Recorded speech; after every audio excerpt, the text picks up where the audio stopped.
Chers web téléspectateurs, je vous salue selon le temps avec lequel vous me prenez en marche. Rogers Donalquet de l'Association africaine de la diaspora AFCAD. Cet après-midi du 26 mai 2017 à Radio Emilia, je suis avec M. Massengo Mbongolo. Massengo Mbongolo est le président fondateur de l'association Malakima Congo, auteur d'un livre, Le Vaudou haïtien vu avec les yeux d'un Congo d'Afrique. Massengo Mbongolo œuvre aussi pour la finance éthique alternative. Cet après-midi, il voudrait bien parler d'Haïti. Soyez bienvenue, M. Massengo. Massengo. Bonjour, bonjour, bonjour à tous les téléspectateurs, bonjour à toute l'Afrique, bonjour à Haïti. Vous êtes président de Malakima Congo, vous avez fait plusieurs voyages en Haïti. Aujourd'hui, vous êtes là pour parler d'Haïti. Je voudrais que vous vous présentiez mieux aux téléspectateurs avant que nous entrions dans le vif de notre sujet. Ben, mais évidemment, il faut dire que cela fait depuis 2002, je vais en Haïti. Je suis allé presque une fois les 2 ans en Haïti. Et nous travaillons déjà avec les amis de la Guadeloupe, de Capesterre Bel-Eau, la famille Massembo, les Benzo et les autres, depuis 1994, quand ils sont venus au Congo à la recherche de leurs racines.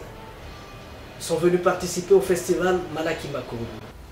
Depuis 2002, nous travaillons en Haïti, nous faisons la promotion des racines de la culture africaine en Haïti. Et en 2014, nous avons été reçus une fois de plus par le pape, le Ati Max Beauvois, le maître du vaudou haïtien, qui nous a dit, qui nous a laissé un message, qui nous a donné un message pour l'Afrique, un message pour le monde noir. Donc nous sommes là pour développer ce message aujourd'hui. Oui, parce que 13 mois après, il nous a quittés. Et c'est maintenant qu'on essaie de réévaluer tout ce qu'il nous a dit. Et nous pensons mettre tout cela à la dimension de l'Afrique au travers d'un livre que nous pensons écrire, intitulé « Sur les traces Congo en Haïti, Testament de Ati Max Beauvois ». Voilà. Je vous remercie. Vous êtes congolais, je veux parler du Congo-Brazzaville. Mais tous vos écrits, tout ce que vous faites, ça parle de Haïti, qui est un pays de l'Amérique centrale. Je voudrais savoir un peu comment sont vos liaisons et pour quelles raisons exactement vous avez choisi Haïti. En fait, je n'ai pas choisi Haïti, c'est beaucoup plus Haïti qui m'a choisi. Parce que 6 ans après avoir reçu au Congo les Guadeloupéens, les Congos de Guadeloupe, on avait pensé aller rendre la monnaie aux Guadeloupéens. Malheureusement, je me trouvais en France en 2002 et mon billet qui tirait déjà sur une année, donc, et il était presque en fin de validité, il fallait donc que je l'utilise. Je devais donc aller en Guadeloupe. Malheureusement, on m'a fait comprendre que pour aller en Guadeloupe, il fallait un visa. Et qu'il fallait que je le prenne en Haïti, en Italie où je vivais. Je suis venu en Italie, malheureusement en Italie on me dit, c'était un jour férié pour le consulat de Milan. J'avais un ami en Haïti qui m'a conseillé d'aller de ce côté-là. Et à l'ambassade de Haïti, on m'a dit que vous voulez aller en Haïti, mais personne ne va en Haïti. Je dis, mais si personne ne va en Haïti, il faut que quelqu'un commence. On m'a dit, non, mais il y a la pauvreté en Haïti. Je dis, mais dites donc que la pauvreté est noire, madame. Vous voyez ma peau? Elle est noire. Donc je connais ma pauvreté. Il y a l'insécurité en Haïti. Je dis, oh, et vous n'avez pas vu mon passeport? Mon passeport, il est congolais. Et vous savez qu'au Congo, il y a une guerre ethnique, qu'on dit être ethnique, alors qu'elle se fait avec des moyens modernes, des hélicos de combat. On est en train de bombarder maintenant. Donc à partir de là, on m'a donné le visa. Je suis allé en Haïti. Et là-bas, la première des paroles que j'ai entendues, c'est que Haïti était une Afrique en miniature à la dérive sur l'Atlantique. C'était vraiment l'Afrique. Nous allons revenir sur cela. Haïti est une Afrique en miniature, à la dérive sur l'Atlantique. Nous allons revenir dessus. Mais je voudrais savoir exactement qu'est-ce que vous alliez chercher ou bien qu'est-ce que vous recherchiez en voulant aller en Guadeloupe et puis finalement le vent du voyage vous a dirigé en Haïti. La première des choses, c'est que je suis responsable d'un festival qu'on appelle Manakima Congo. Manakima Congo est une idée née, une idée qui vient de mon grand-père, Zunga Mvwana, qui était en prison avec André Grenard Matsua à Mayama. 8 ans après, quand il est sorti de prison, tout chez lui était saccagé, ses maisons étaient détruites, ses fermes, ses jardins, tout n'existait plus. Il était agonisant, il a dit à mon père que je n'ai plus rien, je ne laisserai plus rien à mes petits-fils, ça me fait très mal. Mais il faut seulement dire aux petits-fils de mes petits-fils ce que les parents de leurs parents ont vécu. C'est ce que papa n'a pas cessé de répéter à ses enfants. Moi, je suis accroché à cette parole-là, sachant que de l'autre côté de l'Amérique, il y avait des Congos qui sont partis. Donc j'avais le devoir d'aller de l'autre côté pour dire, non seulement pour rendre la monnaie aux Guadeloupéens qui avaient participé au festival Manakima Congo, mais aussi pour dire aux petits-fils de nos petits-fils ce que les parents de nos parents ont vécu. Pour faire passer le message de votre grand-père. Voilà. Ok. Pourquoi vous nous expliquer alors, dans ce sens-là, les similitudes, surtout culturelles, entre Haïti et le Congo? Il faut dire que quand je me trouve en Haïti, à Port-au-Prince ou je ne sais où, j'ai l'impression d'être à Brazzaville, j'ai l'impression d'être à Kinshasa, j'ai l'impression d'être au Congo. Parce qu'il y a beaucoup de similitudes au plan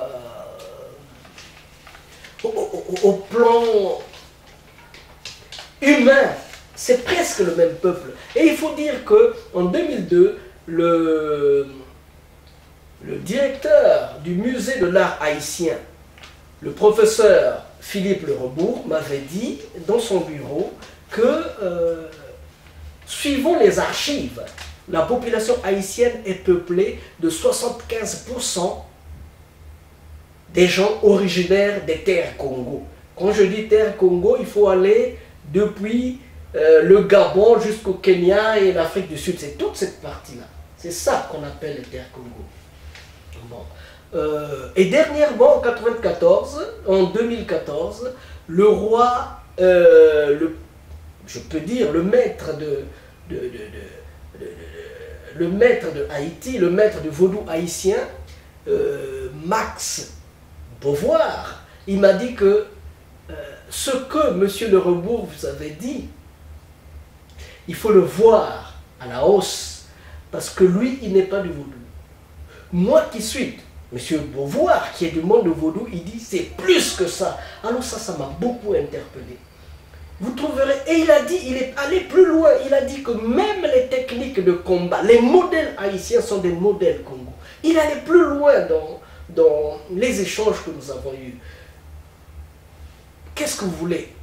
Haïti, c'est le Congo, Haïti, c'est l'Afrique. Qui est exactement Haïti Max Beauvoir et quelle différence y a-t-il entre Congo écrit avec K et Congo écrit avec C? Ben, Haïti Max Beauvoir... Parce que cela s'observe dans vos écrits. Oui, évidemment. Le Congo avec C nous a été apporté par les Français après la colonisation. Mais notre Congo, il s'écrit avec K, simplement parce que les lettres ont leur dynamique. Le K, quand vous jouez les jeux de cartes, le K, c'est le roi. Et ce Congo-là s'écrit avec K. Congo en lui-même veut dire amour, paix, fraternité, unité, loyauté, royauté, divinité. C'est ça la signification du mot Congo. Et nous ne reconnaissons pas trop dans le Congo avec ce qui semble être un Congo dominé par les colons et le reste. Maintenant, pour revenir à Ati Max Beauvois, Ati Max Beauvois est un intellectuel haïtien qui a été choisi par son grand-père. Il est chimiste d'abord, il a étudié en France, étudié aux États-Unis, il a passé un bon moment en Afrique et à son retour en Haïti, son grand-père lui a choisi pour qu'il puisse le remplacer alors qu'il ne connaissait pas grand-chose sur le vaudou. Il a eu à apprendre et il a eu à remodeler, à remettre les choses au point, à aider les Haïtiens à aller de l'avant dans la reconnaissance de leur spiritualité. Il a mis en place une spiritualité qui prend des bases sur un paradigme national. Il pensait que on pouvait partir de ceux qu'ils sont pour aller de l'avant. Quel est le niveau d'implantation de votre association, le Malakima Congo, actuellement en Haïti? Malakima Congo a été... Nous étions en Haïti en 2002. À l'école, au collège de l'Étoile, nous avons fait le premier festival Malakima Congo, le 9 novembre, je pense bien, oui, le 9 novembre 2002. Et nous avons présenté, parmi ce que nous avons présenté, il y avait le festival, disons, une pièce de théâtre intitulée « De Congo à Congo ». Histoire de migration des peuples Congo de l'Égypte antique jusque dans les actuelles terres. Alors, ça avait tellement bouleversé les amis qui étaient là, parce que quand je suis allé en Haïti, je me suis dit aussi que je dois faire des recherches sur le vaudou haïtien. Donc les amis de Pétionville, Montier-Noir, plus précisément Ougon, Élien, Isaac, le fils de Papa Loco, il a dit: nous avons cherché nos racines culturelles, notre histoire, jusque dans les bibliothèques souterraines de Miami. Or qu'il y a des gens qui connaissent notre histoire et qui peuvent nous l'expliquer, nous en parler tranquillement. Et ce jour-là, ils ont décidé de créer l'association, une antenne de l'association Malakima Congo. Dans ce sens que quand nous allons dans ces pays-là, nous essayons de nous associer avec des institutions culturelles qui existent, créer une branche de Malakima Congo qui va vivre sur le paradigme qui est le leur, sur les moyens culturels, sur les moyens, modes de vie, modes de compréhension qui est le leur. C'est comme ça un peu que nous travaillons. Et depuis 2002, nous avons fait beaucoup de choses. Quand notre ami de Haïti, Samba El, est devenu journaliste à Radio Planète Créole, nous avions presque une fois la semaine, on intervenait à la Radio Planète Créole pour donner beaucoup plus d'explications sur l'histoire du Congo, sur l'histoire, disons, la partie que nous connaissons sur l'Afrique. Voilà. Mais si je rappelle aux web téléspectateurs, tous ceux qui suivront cette vidéo, que je suis avec M. Masengo Mbongolo, il est originaire du Congo-Brazzaville, il vit en Italie, actuellement en France, à Paris. Il a fait un retour et il est reçu par AFCAD, l'Association pour les films de la culture des Africains de la diaspora. Et il nous parle de l'implantation de son association en Haïti. Et nous allons poursuivre pour lui demander, Monsieur Masengo, vous avez fait plusieurs voyages en Haïti. Qu'est-ce qui vous a le plus marqué? Tous ces voyages avaient un objectif bien précis?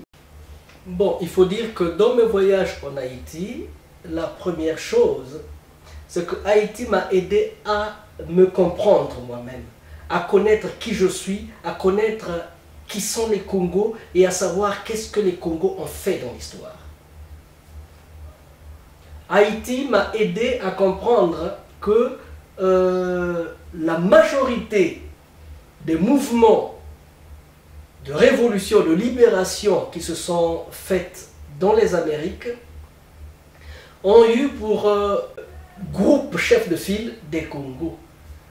Simplement parce que après la guerre de Mbouila au Congo, en 1665, la tête du roi a été décapitée.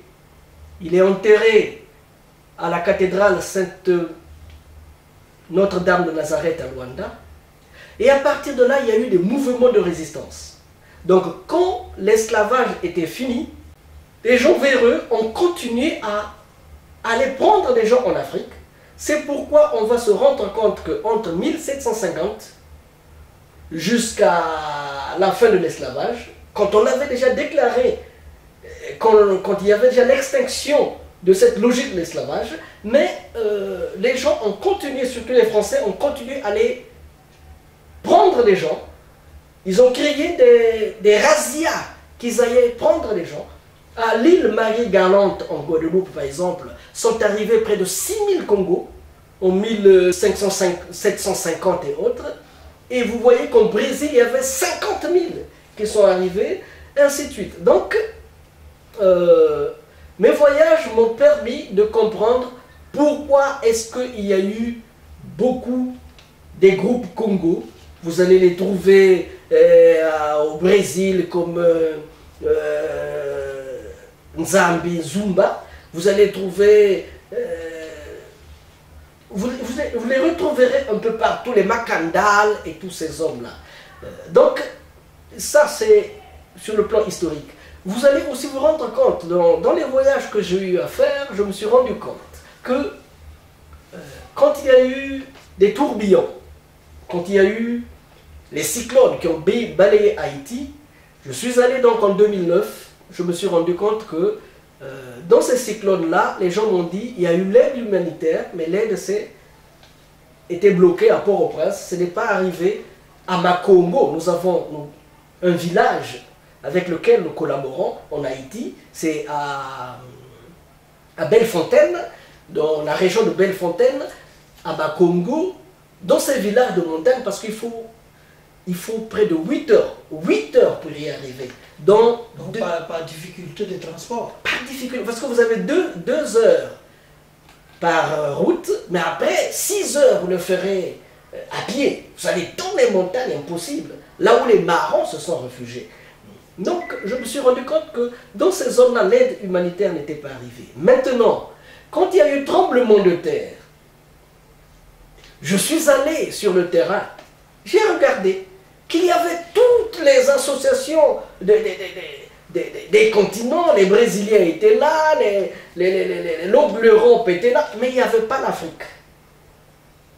Je suis allé, l'association africaine qui était là, c'était la nôtre.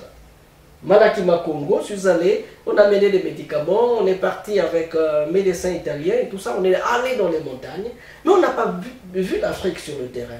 En plus de ça, lors du bicentenaire de Haïti, nous étions présents aussi.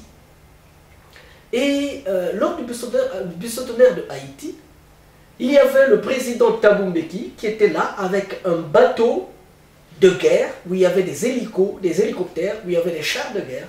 C'est l'Afrique du Sud qui a assuré la sécurité du bicentenaire de Haïti, disons à Port-au-Prince, parce que de l'autre côté, il y avait la guerre, il y avait déjà le détachement de Rochambeau qui était déjà dans le nord, dans le Cap, qui était déjà là. Le détachement de Rochambeau, c'est celui-là qui est basé en Guyane. Et je me suis rendu compte qu'il y avait donc le président Thabo Mbeki, il y avait les gens du Black Caucus, il y avait aussi le roi d'Alada, mais tous les autres rois africains n'étaient pas présents. Depuis 2016, Haïti a accepté, Haïti a été reconnu comme pays africain, pays qui fait partie de l'unité africaine. Malheureusement, quand elle est de l'Union africaine, Haïti fait partie de l'Union africaine. Parce qu'elle a déposé sa demande en 2012 et en 2016, elle a été reconnue comme pays faisant partie de l'unité africaine. Les Haïtiens peuvent aller au Bénin sans visa. Et tous les Africains peuvent aller en Haïti sans visa. Ok, je l'apprends, mais je voudrais revenir dessus pour vous demander pourquoi est-ce que vous regrettez vraiment le fait qu'il n'y ait pas d'institution ou de représentation culturelle africaine en Haïti lors du bicentenaire.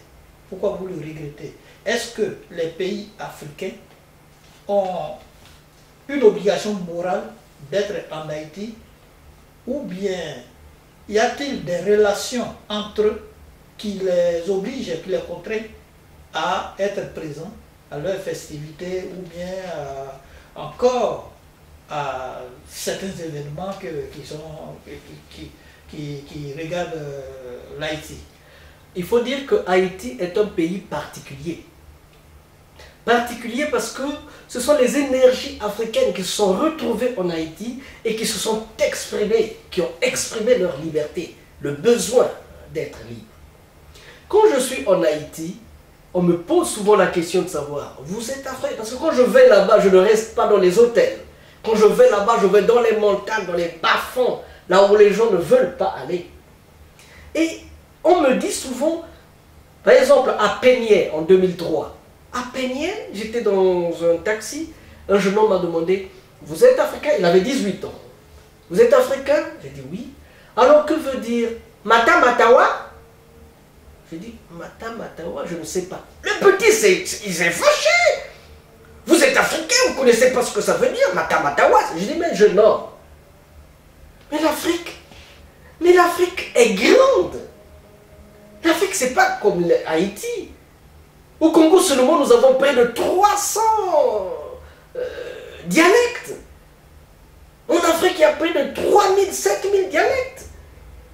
Quand vous dites Mata, Matawa, ça veut dire en Congo, est-ce que vous entendez le grondement des armes? Mais il faut respecter la ponctuation. Mais quand vous dites Mata, Matawa, ça, c'est pas Congo. Ça peut être autre chose. Mais quand vous dites Mata, Matawa, est-ce que vous entendez le crépitement des armes? Vous devez savoir aussi que les langues qui sont parlées dans ces îles, dans ces pays d'Afrique centrale, sont une composition de plusieurs langues à la fois. Donc, vous devez comprendre cela. Ok, donc ça, j'ai pu expliquer. Et le petit s'était calmé. Parce que dans sa famille, dans chacune des familles haïtiennes, chaque groupe, chaque famille a un mot qu'il a gardé pour l'Afrique, qu'il a gardé de l'Afrique. Et quand il se retrouve devant un Africain, il a envie d'avoir la réponse. Et moi, quand je n'arrive pas à donner la réponse précise, mais je me sens très mal. Je suis comme un médecin qui n'arrive pas à guérir, ou qui voit quelqu'un mourir parce qu'il n'a pas le médicament qu'il faut. Donc, pour régler le problème de Haïti, il faut que tous les Africains, il faut que Haïti, tous les rois de l'Afrique, c'est d'abord notre mission dans les années prochaines, c'est de convoquer une grande rencontre des rois africains en Haïti, et de telle façon qu'on puisse avoir una casa culturelle de l'Afrique, une maison culturelle d'Afrique, où quand un Haïtien, quelqu'un a besoin d'une explication sur sa culture, sur ses origines, sur son identité, il vient dans cette maison et on lui donne la réponse. Et en plus de ça, s'il vous plaît, nous savons que quand je vais en Haïti, on me dit souvent « Ah tiens, mais qu'est-ce que vous allez chercher là-bas tout le temps? Haïti, c'est le Bénin !» Mais non, monsieur. Mais non, monsieur. Les archives et tout le monde, et les Haïtiens disent que nous sommes une Afrique en miniature à la dérive sur l'Atlantique. Donc, pour que Haïti retrouve ses origines, pour que Haïti retrouve ses bases, il faut que chaque communauté africaine, chaque royaume puisse aller planter un piquet. Comme ça, nous aurons la stabilité de Haïti. Nous allons arrêter cette dérive de Haïti sur l'Atlantique pour que chacun se reconnaissent. Pourquoi? Parce que les intelligences bougent. Les intelligences bougent. Si les Portugais, les Espagnols se reconnaissent grecs, d'origine de la Grèce antique et tout ça, pourquoi nous ne pourrons pas nous reconnaître des origines, tirer nos bases de ce que nos ancêtres ont fait en Haïti? Parce que dans la connaissance, après l'Égypte antique, il y a eu quand même le Zimbabwe, ou plus tard de l'autre côté là-bas, Tombouctou, mais après, ces intelligences-là sont mutées dans les Amériques et se sont focalisées en Haïti. Quand vous allez à la citadelle de la Ferrière, hein, quand vous allez au palais sans souci, vous allez vous dire, tiens, des gens en esclavage ont pu créer ça. Et ça doit reconforter la conscience, ça doit reconforter la morale, surtout de nos jeunes. Dans ce sens que si l'Égypte est trop lointaine, mais commençons par ce qui est proche. Dans le temps, commençons par Haïti. Et vous verrez qu'à partir de Haïti, les gens vont se retrouver, les gens vont retrouver leur dynamisme, parce qu'il y a un concentré historique, il y a un concentré d'énergie de nos pays, parce que Haïti, il faut le dire que dans la guerre de Haïti, Haïti a réussi à libérer les pays de la Grande Colombie. La Grande Colombie, c'est la Colombie, le Venezuela, l'Équateur et autres.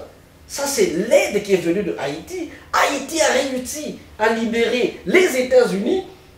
Ce sont ces 1500 soldats bien armés qui sont pénétrés par la Floride et qui ont arrêté l'arrivée des Anglais tout en bloquant les séparatistes, disons les esclavagistes du Sud, et c'est ça qui a donné de l'avantage à ceux du Nord. Haïti a aidé des pays comme la Grèce, parce que Haïti a donné du café, beaucoup de café, pour qu'ils puissent trouver des moyens, en le vendant, trouver des moyens et assurer leur liberté. Et je vais vous dire, s'il vous plaît, que quand Simon Bolivar est allé chercher de l'aide à Pétion, Pétion lui a donné tellement de choses qu'il était embêté. Il a dit, tiens, mais comment je veux faire pour rembourser tout cela? Simon Bolivar a dit, comment je vais faire pour rembourser tout ça? Il dit, non, le problème, c'est pas de rembourser. Le problème, c'est que partout où vous irez, si vous trouvez un homme, une communauté en esclavage, il faut les libérer. Et c'est ça la grande idée qu'on nous donne. Libérer les gens. Voilà. Vous suivez M. Massengo Mbongolo, un Africain passionné d'Haïti, comme un grand-père avec un grand amour de son neveu. Nous allons poursuivre, M. Massengo. Vous avez affirmé tout à l'heure que Haïti est une Afrique en miniature, en dérive sur l'Atlantique. Je voudrais que vous fassiez un concentré de réponse à cette question, même si vous en avez de part et d'autre en répondant aux premières questions, il y a des éléments de répondre. Il faut dire avant tout que c'est le premier mot, c'est la phrase que vous entendrez dans les bouches de tous les Haïtiens. Dès que vous arrivez en Haïti et que vous regardez cette population, comment elle se meut, vous vous rendrez compte que mais je suis en Afrique ici. C'est pas la même chose quand vous êtes dans d'autres pays. Mais quand vous arrivez de l'Amérique, mais quand vous êtes en Haïti, vous vous rendez compte que vous êtes en Afrique. Et eux-mêmes vous le disent, que nous sommes une Afrique en miniature à la dérive sur l'Atlantique. Mais le problème, c'est pas de s'arrêter là. Le problème, c'est de savoir que Haïti, qui veut dire terre de montagne, Haïti ne veut pas vivre dans les bas-fonds. Haïti veut être libre. Si dans les systèmes de domination, des systèmes des relations entre la France et ses ex-colonies, ce sont des relations privilégiées et personnalisées avec les chefs d'État et les chefs de groupe, et aujourd'hui, c'est ce qui a fait, on pensait que c'est né avec De Gaulle, mais on se rend compte que ces mêmes choses-là, on les retrouve dans les années 1800. dans les années 1700. Quel est le lien entre Toussaint Louverture et Napoléon Bonaparte? Pourquoi dit-on que le roi est mort, vive le roi? Pourquoi après la mort de Dessalines, pendant 46 ans, le mot de Dessalines et l'œuvre de Dessalines a été effacé? Que voulait Dessalines? Dessalines voulait que l'on puisse distribuer les terres à tout le monde, que chacun ait de la terre. Dessalines voulait effacer l'esclavage sur la terre. Et ça, c'est ce que les fils les métis n'ont pas voulu, ou bien les Africains qui étaient libres, qui avaient des lopins de terre, n'ont pas voulu. C'est pourquoi on a précipité sa mort. Entre Dessalines et Toussaint Louverture, Toussaint Louverture voulait faire de Haïti un département français comme la Guadeloupe ou la Martinique, la Guyane, mais Toussaint Louverture le voulait, mais Dessalines voulait de l'indépendance pure et simple. C'est pourquoi quand Toussaint allait négocier dans le bateau, les Dessalines et les autres ont dit, ben mon Dieu, de qui nous prend? Nous on a besoin de la liberté. Ils ont brûlé les îles. C'est de ça que vous voulez? Ils ont brûlé les îles. Et là, les Français ont compris qu'il n'y avait plus rien à faire. Non, c'est pour dire que Haïti est une Afrique en miniature à la dérive sur l'Atlantique. Il faut que les Africains sachent que Haïti est leur fer de lance, au moins à partir du XVIIIe siècle. 19e siècle, c'est leur fer de lance. Oui, vous donnez des informations importantes, mais vous ne répondez pas exactement à la question, selon moi. Comment Haïti est Afrique? En quoi elle est en dérive? Haïti est l'Afrique parce que avant l'arrivée de Christophe Colomb, il y avait près de 3 millions d'Indiens qui vivaient sur cette terre-là, les Taïnos Arawaks. Quelques années après, il n'en restait plus que 60 000.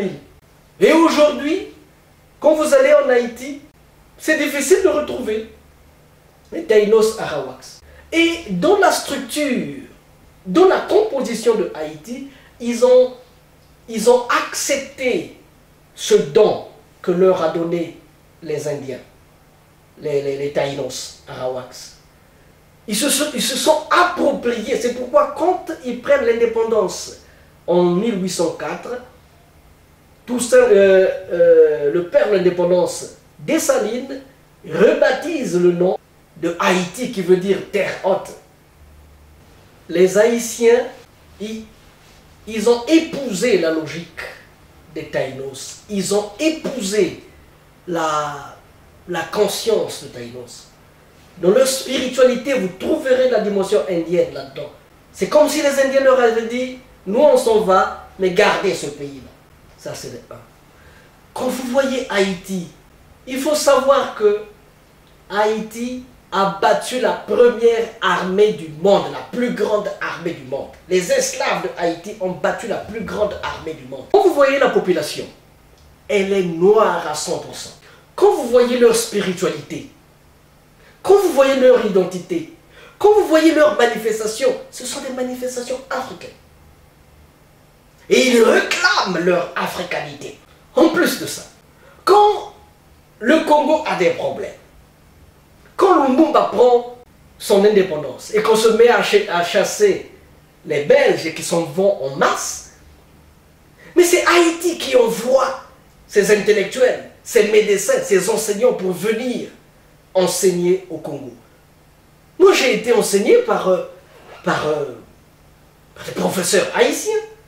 Monsieur Philippe Le Rebourg a travaillé au Congo. Il y a beaucoup d'Haïtiens qui ont travaillé au Congo.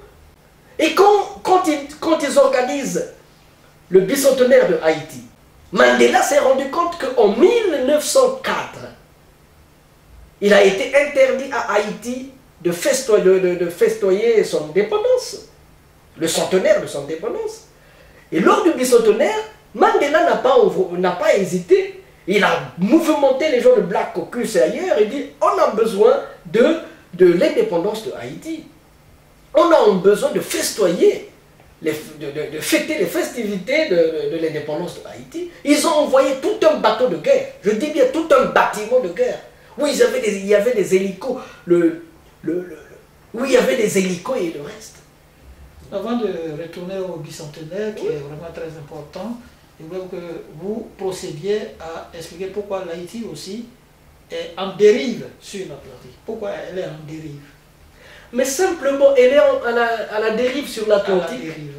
Simplement parce que quand il y a eu, depuis qu'ils ont pris leur indépendance, la France a exigé que Haïti puisse payer 90 millions de francs or de cette époque, qui équivaut à 21 milliards 700 millions de dollars d'aujourd'hui, pour qu'on reconnaisse leur indépendance.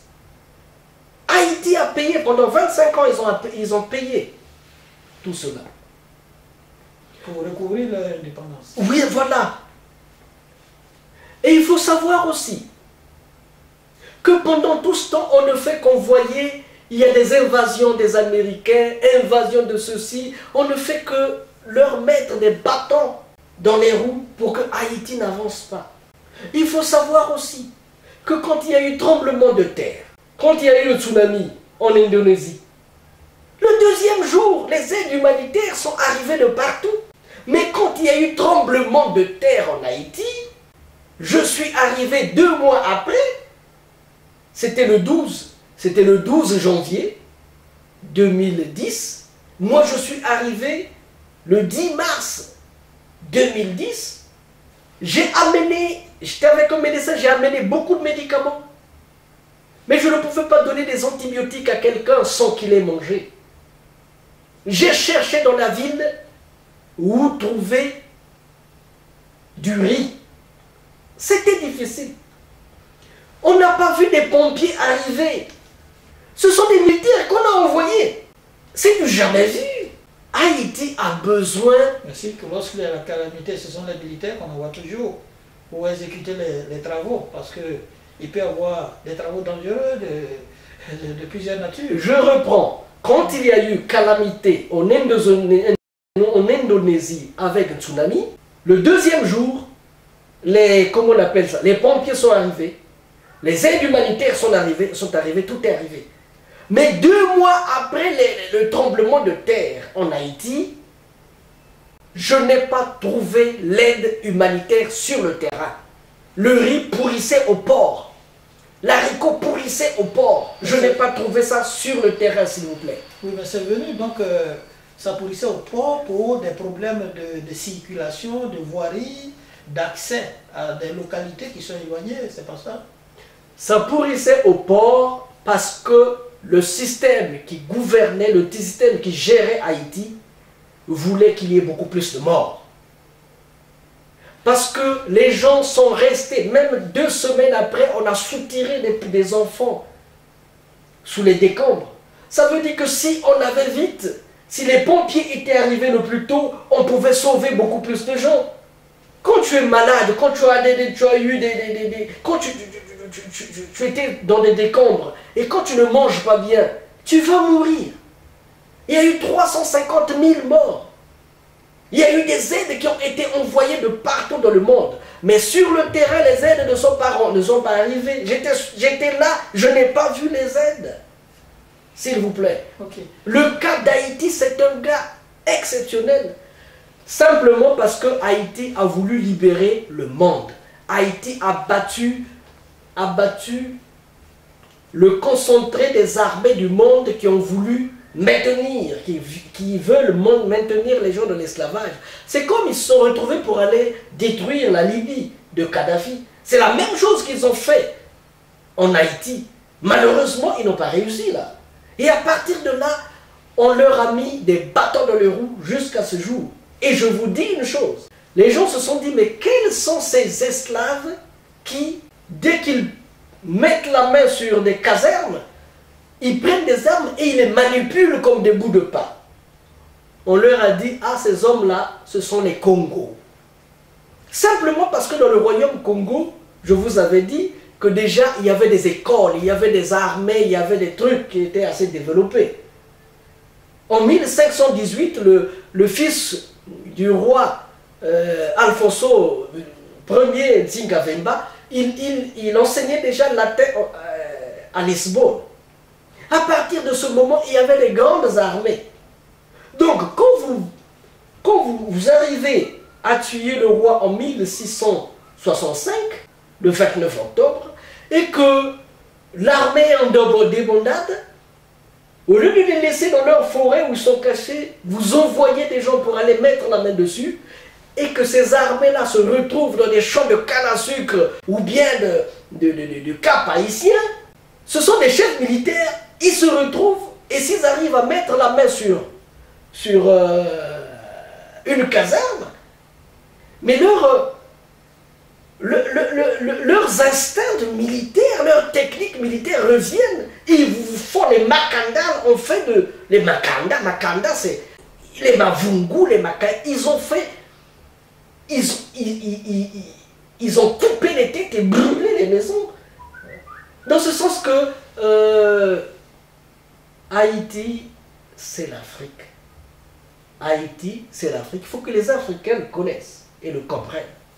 Et nous allons retourner maintenant au bicentenaire. Comme je vous l'avais dit récemment, il y a des noms qui ressortent comme Dessalines, comme Toussaint Louverture, comme d'autres noms.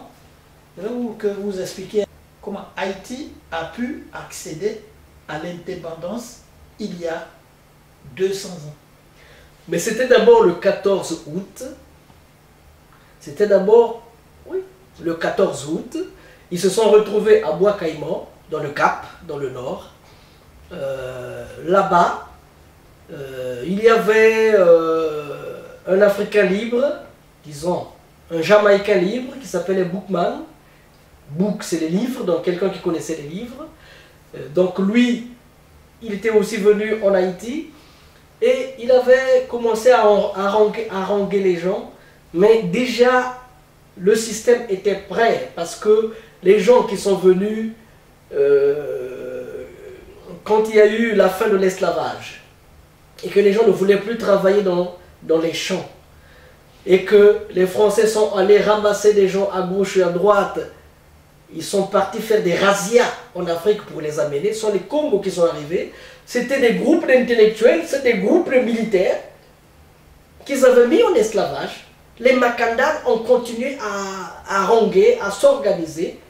Et avec l'arrivée des gens comme Boukman, ce jour-là, ils ont le 14 août, ils ont organisé une grande assemblée. 14 août de quelle année? 1791. Ils ont organisé une grande assemblée à Bois, c'est la forêt. Bois. Caille, c'est la maison. Iman. Parce que, comment on l'appelait, Boukman était aussi associé à la religion islamique, qu'il pensait être plus propre que la religion chrétienne, même si après, l'esclavage islamique, c'est aussi une grande affaire. Donc je disais que Bois, Caille, c'est maison, Iman, donc ça donnait Bois-Caïman. Ils ont fait une assemblée, et à cette assemblée, il y a eu deux prières. Celle de Boukman faite en créole, et une autre, celle de Cécile Fatman.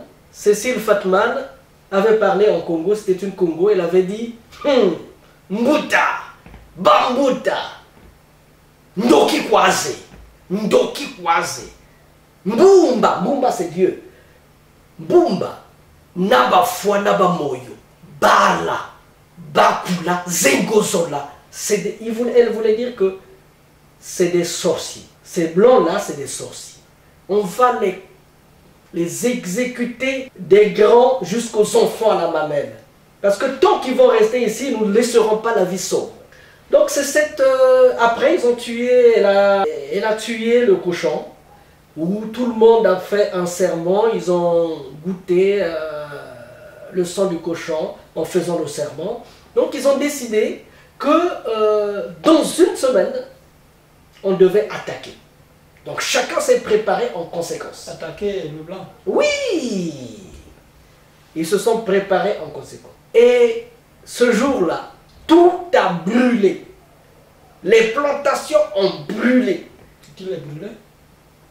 Mais ce sont les esclaves. Les guerriers. Ce sont les esclaves. Ils ont brûlé, brûlé, brûlé, brûlé, brûlé. Et la révolution a duré 13 ans. Et pendant ces 13 ans, Toussaint Louverture est rentré dans la danse. Toussaint Louverture est un jeune dont les parents étaient originaires du royaume d'Alada. Il a fait un grand travail. Il était lui-même cocher. Il savait lire et écrire. Il avait un maître assez exemplaire qui l'avait appris à lire et à écrire. Il était cocher. Et il était un nègre libre.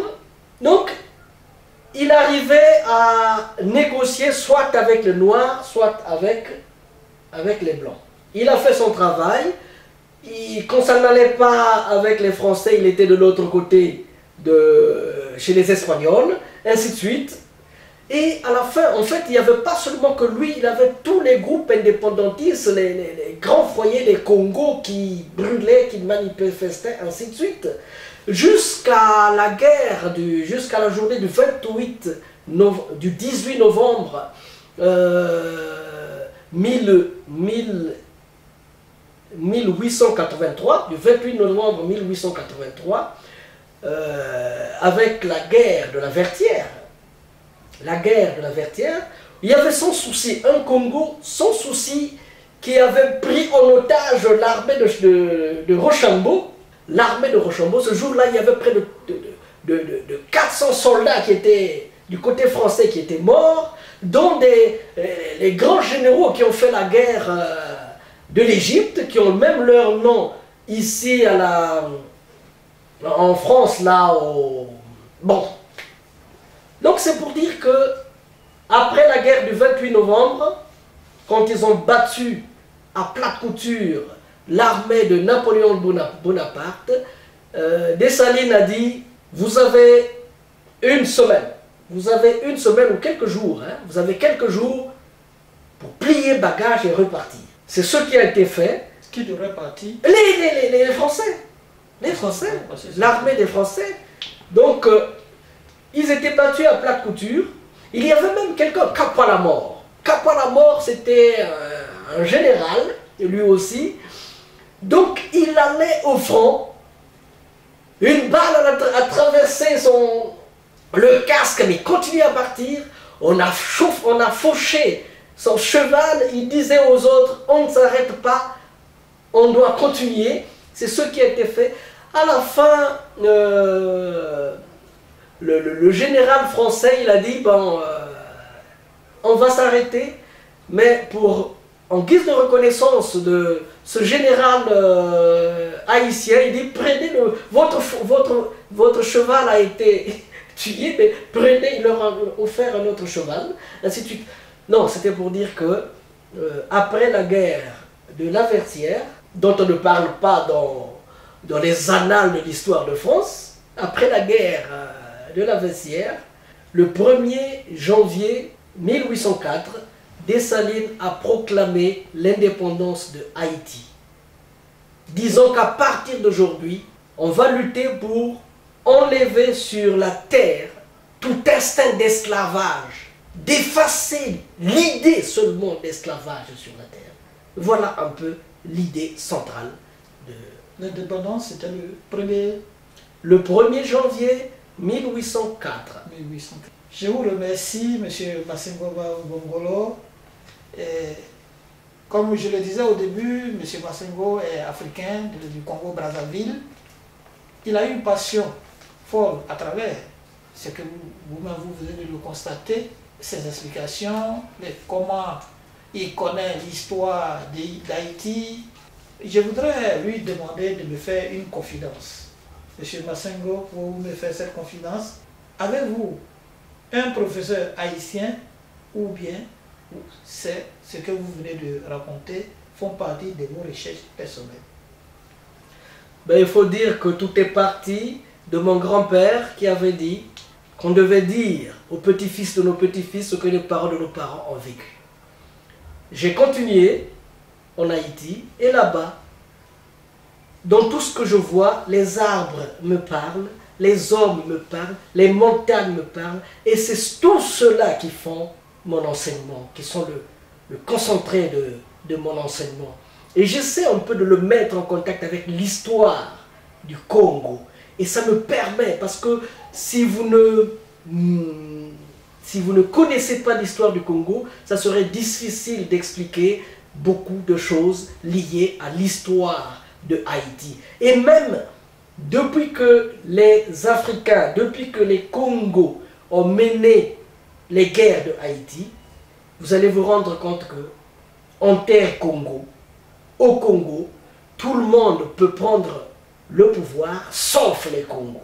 Je ne sais pas qui détient le secret, mais si en Haïti, on interdit aux Congos d'avoir le pouvoir, de gérer leur pays, il est aussi interdit au Congo de gérer leur terre. Alors je me dis, il faut qu'on se mette ensemble. Il faut qu'on se mette ensemble pour aller de l'avant, parce que la vérité doit triompher. Nous parvenons à la fin de cette interview, M. Massengo.